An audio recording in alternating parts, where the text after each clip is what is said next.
नमस्ते दोस्तों, मैं आपको आज एक ऐसी कहानी सुनाने जा रही हूँ जो मेरे दिल के बहुत करीब है।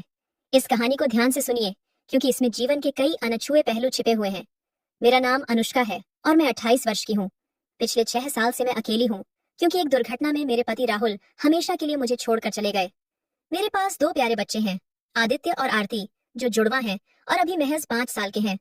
मेरे पति राहुल के जाने के बाद मैं उसी फ्लैट में रही जिसे हमने शादी के बाद किराए पर लिया था।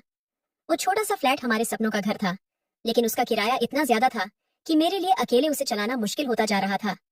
राहुल ने कुछ बचत की थी और बीमा की रकम भी मिली थी, जिससे मैंने कुछ समय तक अपना और बच्चों का गुजारा किया। लेकिन धीरे धीरे वो पैसे कम होने लगे और मुझे चिंता सताने लगी। मैंने कभी नौकरी नहीं की थी क्योंकि राहुल हमेशा कहता था कि वह कमा लेगा और मैं बच्चों की देखभाल करूं। अब क्या करूं? ये सवाल मेरे दिमाग में हर रात घूमता रहता।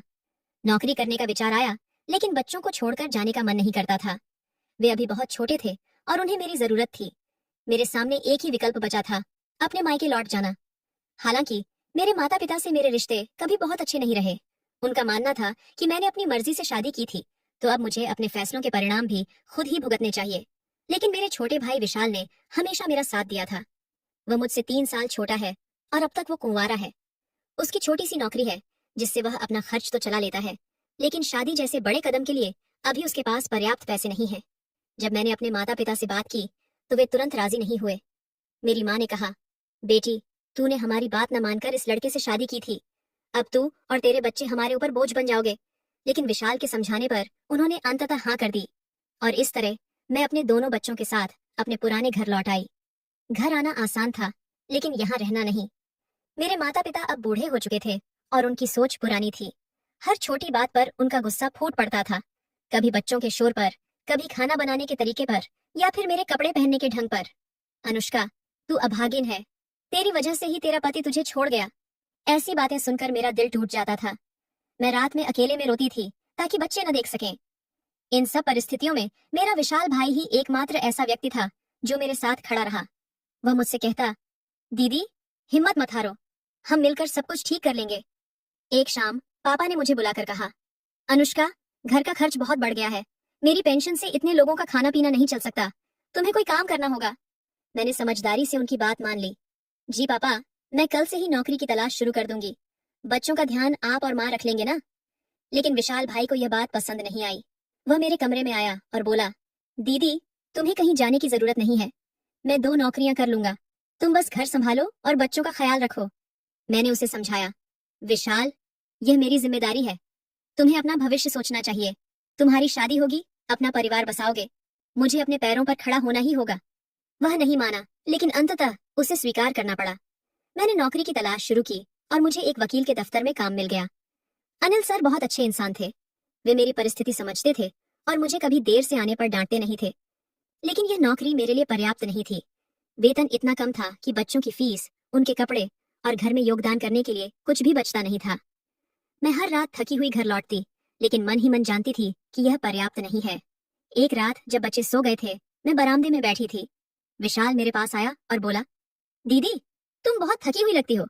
मैंने आह भरते हुए कहा, हाँ विशाल, ये नौकरी मेरे लिए सही नहीं है। पैसे बहुत कम है और काम बहुत ज्यादा। विशाल ने मेरे हाथ पर अपना हाथ रखा और बोला, दीदी, तुम नौकरी छोड़ दो। मैं दूसरी नौकरी ढूंढ लूंगा। चाहे मुझे 24 घंटे काम करना पड़े, मैं तुम्हें और बच्चों को किसी चीज की कमी नहीं होने दूंगा। उसका चेहरा चमक रहा था, जैसे वह सच में मेरी मदद करके खुश होगा। उसने मुझे देखकर कहा, वैसे दीदी, तुम बहुत खूबसूरत हो, चांद की तरह। तुम्हारा चेहरा थकान में भी चमकता है। मुझे उसकी बातें सुनकर अच्छा लगता था। मेरे पति राहुल के जाने के बाद किसी ने मुझसे ऐसी मीठी बातें नहीं की थी। विशाल हमेशा मेरी तारीफ करता और कहता कि मुझे दोबारा शादी कर लेनी चाहिए। तुम अभी भी बहुत युवा हो दीदी, और बहुत सुंदर। तुम्हारी उम्र दोबारा प्यार करने और खुश होने की है, वह कहता। मैं सच कहूँ तो मुझे उसकी यह प्यारी बातें बहुत अच्छी लगती थीं।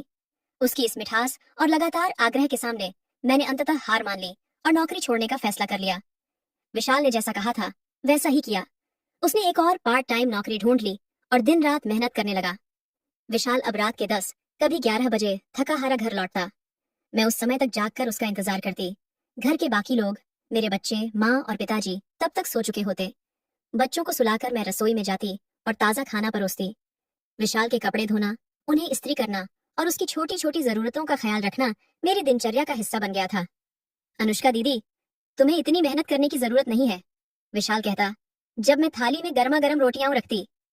अरे नहीं, मैं क्या करूंगी, तुम दिन भर इतनी मेहनत करते हो, ये तो मेरा फर्ज बनता है, मैं मुस्कुराते हुए जवाब देती। खाना खाते हुए हम दोनों बातें करते। विशाल अपनी नौकरी के किस्से सुनाता और मैं अपने दिन की छोटी छोटी घटनाओं के बारे में बताती। ये वो पल होते जब हम बिना किसी डर या झिझक के अपने मन की बातें एक दूसरे से साझा करते, जैसे समय का पहिया वापस बचपन में घूम गया हो। शनिवार की रात तो हमारे लिए खास होती। विशाल को अगले दिन छुट्टी रहती, इसलिए हम देर रात तक टीवी देखते, पुराने किस्से याद करते या बस कुछ कहे बिना एक दूसरे की मौजूदगी का आनंद लेते। मुझे याद है, पिछले शनिवार विशाल बाजार से लौटते वक्त मेरी पसंदीदा गोलगप्पे और बच्चों के लिए रंगीन बॉल लाया था। अरे वाह, तुमने तो आज जश्न मना लिया, मैंने खुशी से कहा था। विशाल भाई ने मुस्कुराते हुए जवाब दिया, दीदी, नई नौकरी का पहला वेतन मिला है, सोचा थोड़ी खुशी मना लूं। गोलगप्पे खाते हुए मैंने कहा, विशाल भाई, अगर मुझे भी तुम्हारी नई कंपनी में कोई काम मिल जाए तो अच्छा रहेगा, मैं भी थोड़ा योगदान दे पाऊंगी।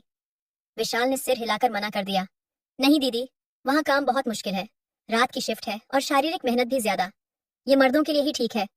मैंने निराश होकर कहा, पर मैं तुम पर इतना बोझ नहीं डालना चाहती, आखिर मैं और मेरे बच्चे तुम्हारी जिम्मेदारी नहीं है। उसने मेरा हाथ थामते हुए कहा, दीदी, ऐसा मत कहो, तुम्हारे और बच्चों के लिए मेहनत करना मेरे लिए खुशी की बात है। वैसे भी अब मैंने शादी ब्याह का ख्याल छोड़ दिया है, मैं कोई जवान तो हूं नहीं अब।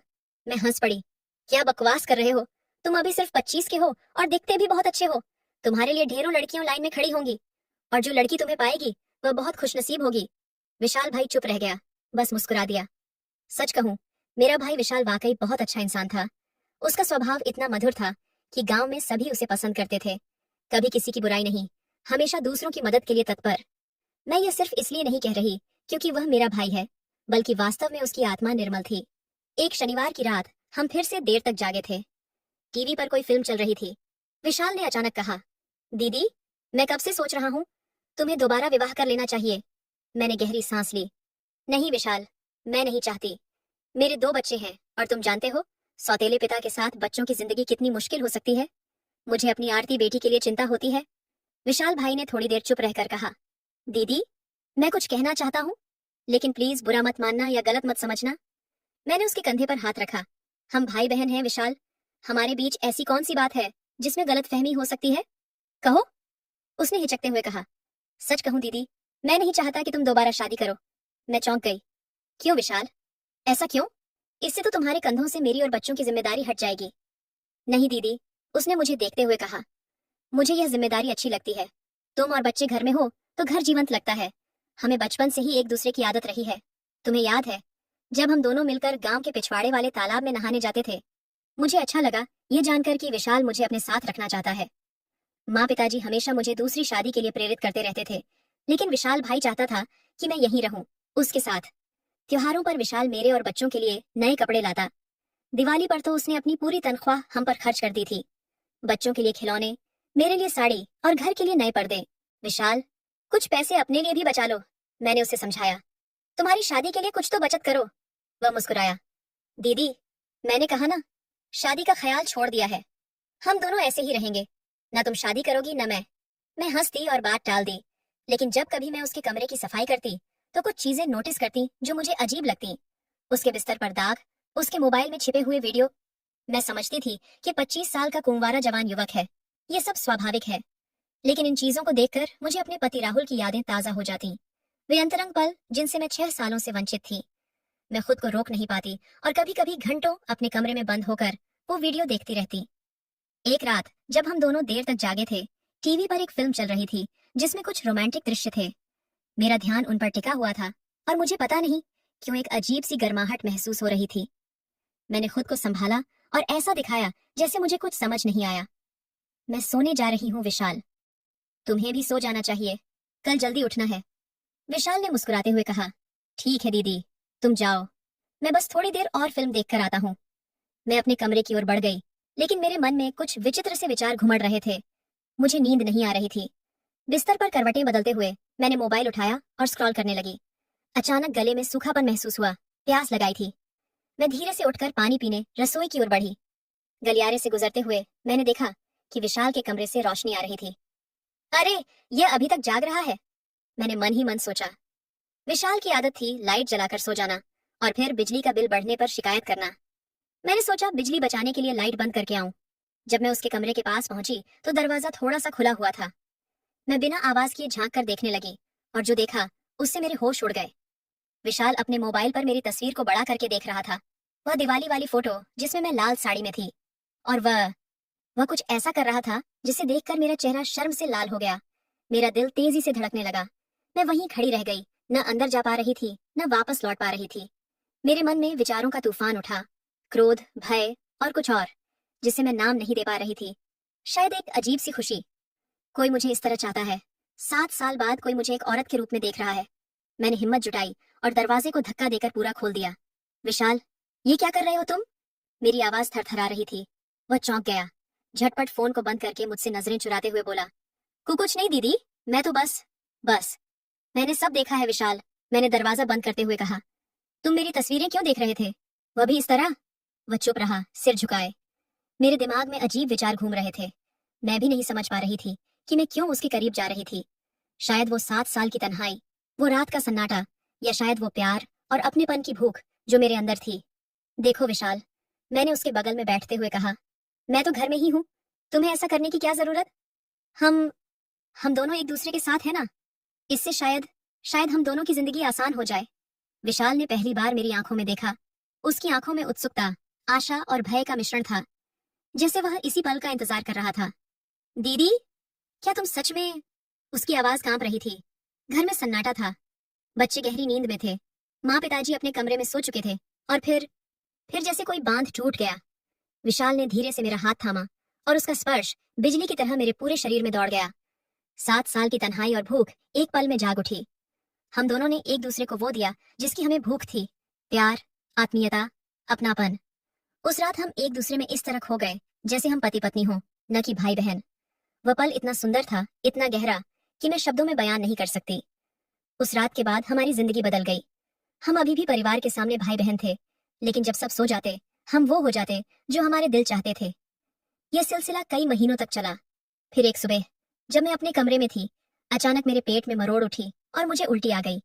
मैंने पहले तो सोचा कि शायद कुछ गलत खा लिया होगा, लेकिन अगले दिन भी यही हुआ और फिर अगले दिन भी। मेरे मन में शंका जागी। मैं चुपचाप गांव से थोड़ी दूर स्थित आदिवासी बस्ती में गई, जहां बूढ़ी माई रहती थीं, जो गांव की स्त्रियों की स्वास्थ्य संबंधी समस्याओं का इलाज करती थीं। माई ने मेरे पेट पर हाथ फेरा, मेरी आंखों में झांका और कुछ सवाल पूछे। बेटी अनुष्का, उन्होंने धीरे से कहा, तुम्हारे पेट में नई जान पल रही है। मेरे सिर पर जैसे आसमान टूट पड़ा। मैं स्तब्ध रह गई। मेरे कानों में एक ही आवाज गूंज रही थी, ये बच्चा विशाल भाई का है, मेरे भाई का। वापस लौटते समय मेरा पूरा शरीर कांप रहा था। मैंने अपने आप को कोसना शुरू किया। ये मैंने क्या कर दिया अपने ही भाई के साथ? और अब ये हाल। मैं अपने आप से नफरत करने लगी। घर पहुंचकर मैं सीधे विशाल के पास गई, जो अभी अभी नौकरी से लौटा था। विशाल भाई, मैंने कांपती आवाज में कहा, मुझे तुमसे कुछ बताना है। क्या हुआ दीदी? उसने मेरे चेहरे के भाव देखकर चिंतित होकर पूछा। मैं मैं मैं हिचकियां लेने लगी। मैं मां बनने वाली हूँ विशाल। विशाल के चेहरे का रंग उड़ गया। वह कुर्सी पर बैठ गया, जैसे उसके पैरों की ताकत जवाब दे गई हो। ये ये हमारी बहुत बड़ी गलती थी दीदी। उसने अपना सिर पकड़ लिया। हमें हमें ये रिश्ता खत्म करना होगा, लेकिन पहले इस समस्या का हल निकालना होगा। हमारे सामने एक बड़ा सवाल था, क्या करें? गांव में किसी को पता चल गया तो हमारी और हमारे परिवार की इज्जत मिट्टी में मिल जाएगी। मेरे बच्चों का क्या होगा? उनके भविष्य का क्या? मैं शहर के एक डॉक्टर से बात करता हूँ, विशाल ने कहा।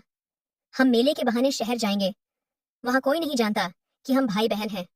अगले दिन हम दोनों शहर गए।